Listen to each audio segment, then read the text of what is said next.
अस्सलाम वालेकुम। आज हम 4 टॉपिक कवर करेंगे और सबसे पहला टॉपिक है हमारा ब्लैक सी। तो ब्लैक सी में जो है हम जो पॉइंट्स कवर करेंगे, तो सबसे पहले ब्लैक सी की लोकेशन। ब्लैक सी अटलांटिक ओशन में पाया जाता है और ब्लैक सी यूरोप और एशिया के बिटवीन है, यूरोप और एशिया के दरमियान है। ठीक है जी, लोकेशन हो गई। नेम ओरिजिन, इसका नाम ब्लैक सी क्यों हुआ?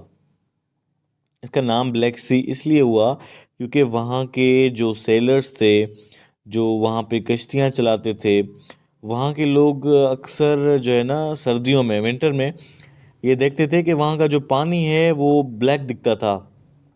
तो इसलिए उन्होंने इसका नाम जो है वो ब्लैक सी रख दिया।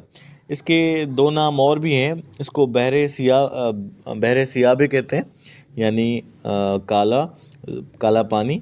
और इसके अलावा इसका नाम इनहॉस्पिटेबल भी है। इनहॉस्पिटेबल का मतलब है जो वेरी हार्श और डिफ़िकल्ट हो, रहने के काबिल जो जगह नहीं होती, तो इनहॉस्पिटेबल कहा जाता है उसको। तो ये बिल्कुल एक जो है वो डिफ़िकल्ट टू लिव है, और इसका नाम इसलिए पड़ा क्योंकि इसका पानी सर्दियों में ब्लैक दिखाई देता है। उसके बाद है कंट्रीज सराउंडिंग ब्लैक सी। वो कंट्रीज़ जो कि ब्लैक सी के सराउंड करते हैं, ब्लैक सी के चारों तरफ जो कंट्रीज़ हैं। तो ये सवाल आ जाता है कि टोटल कंट्रीज़ कितने हैं? टोटल 6 कंट्रीज़ हैं जो कि ब्लैक सी को कवर करते हैं। और उसको याद करने का जो ट्रिक है वो है टी बर्गर।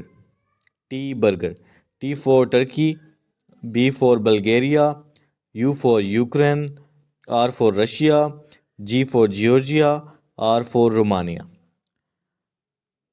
तो अब चलते हैं अपने नेक्स्ट जो टॉपिक है हमारा उसकी तरफ। हमारा सेकंड टॉपिक है ओशंस ऑफ द वर्ल्ड। इसमें हम पढ़ेंगे नेम्स ऑफ ओशंस। कौन कौन से नेम्स हैं ओशंस के? तो नेम्स हैं Pacific, Atlantic, Indian, southern, Arctic. 5 ocean हैं पूरी दुनिया में। लार्जेस्ट टू स्मॉलेस्ट, सबसे लार्जेस्ट है हमारा पैसिफिक और सबसे स्मॉलेस्ट है हमारा आर्कटिक। पाकिस्तान, पाकिस्तान जो है ना हमारा, पाकिस्तान को अरेबियन सी लगता है, और जो हमारा अरेबियन सी है वो है इंडियन ओशन में। ठीक है। अब ओशंस के नाम मेमोराइज करने की ट्रिक जो है वो है पैसा।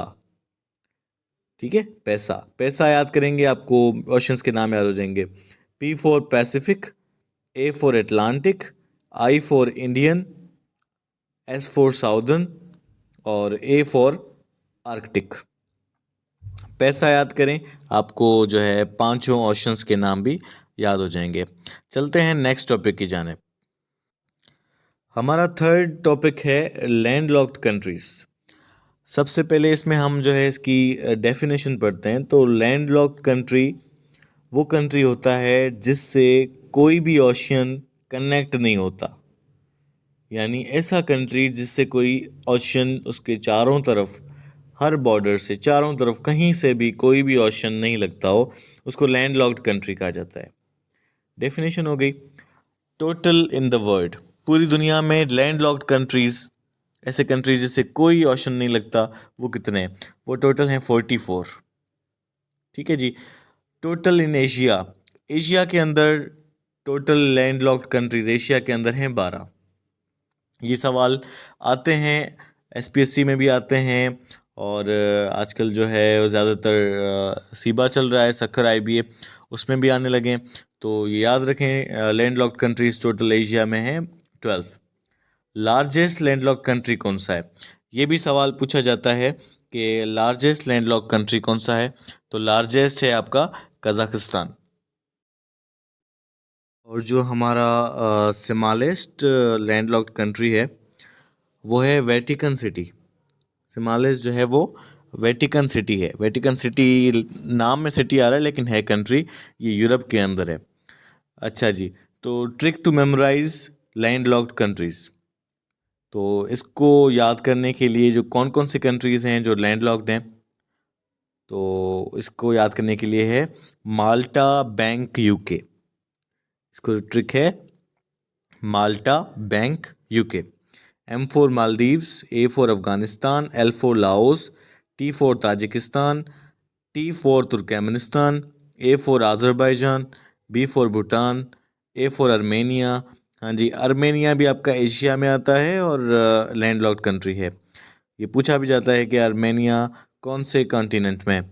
एन फॉर नेपाल, के for Kyrgyzstan, you for Uzbekistan and के फॉर कज़ाकिस्तान। जी, तो चलते हैं अपने नेक्स्ट टॉपिक की जानिब। जी, तो हमारा लास्ट जो टॉपिक है वो है सार्क। बहुत ही इम्पोर्टेंट है ये टॉपिक हमारा सार्क। तो इसमें जो पॉइंट्स हम कवर करेंगे वो है इसका फुल फॉर्म। तो इसका फुल फॉर्म है South Asian association regional corporation. S for South, A for Asian, A for association, R for regional and C for corporation. इसका फुल फॉर्म हो गया। इसका रोल ऑफ सार्क। जी, तो रोल क्या है सार्क का? इसका रोल है इकोनॉमी इंक्रीज करना, यानी साउथ एशिया की, ये बनी ना साउथ एशिया के लिए, और इसमें जो कंट्रीज़ हैं वो भी साउथ एशिया के हैं। तो इसका काम भी क्या होगा?